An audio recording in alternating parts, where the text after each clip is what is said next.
Ranking and reviewing every Academy Award winner for Best Picture, Part 36. It's the winner of 1940, Rebecca, from director Alfred Hitchcock. Hitchcock is, at worst, like my third favorite director of all time. He might be my first. And this is his first American film. He might actually have some better films from earlier. He certainly has better films from later.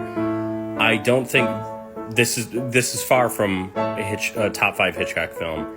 It might not even crack the top 10, which is kind of amazing. How many other directors have a film that's won Best Picture and it's not one of their 10 best? You could say Billy Wilder with The Lost Weekend, maybe, but he at least also won it for The Apartment. And I don't know, maybe Scorsese with The Departed. I think there's a case there, but not many others.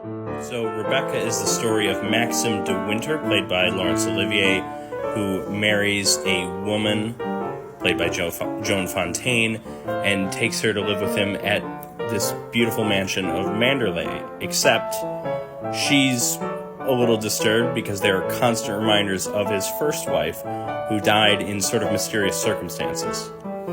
I can't think of too many other films from this time period that are as psychologically complicated as Rebecca. Of course, this isn't the best example of that in Hitchcock's films, because Vertigo, of course, and probably even Marnie, but it's absolutely a satisfying, dark, gothic, psychological drama. It doesn't have the stabbings and shootings that you might expect from other Hitchcock films, but that's just fine. The story's very strong, as are most of the actors. Olivier's pretty good. The real show stealers, of course, are the women. Joan Fontaine is fantastic. And shout out to Judith Anderson playing Mrs. Danvers.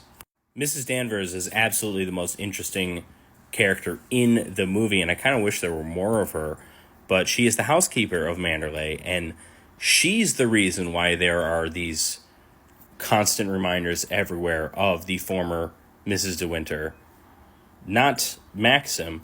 She's the one who was absolutely obsessed with and loved the former Mrs. De Winter. You can read a lesbian subtext into that. Of course, the film doesn't get into that. Obviously, it's 1940, but it's really intriguing, and it's one example of one of the many twists and turns the story takes.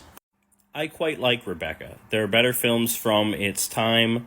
There are better films from its director, but it's very good, and I look forward to seeing it again.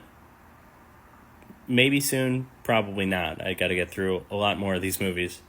So here is the updated ranking. 36 films in. Rebecca ranks pretty highly, as you can see. The next film I'm going to be covering, I don't really know much about it. It's just the second Best Picture winner ever. It's the Broadway Melody, the first Sound Best Picture winner. I'm a little nervous. You know, sound hadn't been around for that long in film, and they're already making musicals. It seems like a bit of a leap too far, but we'll see. Tune in next time.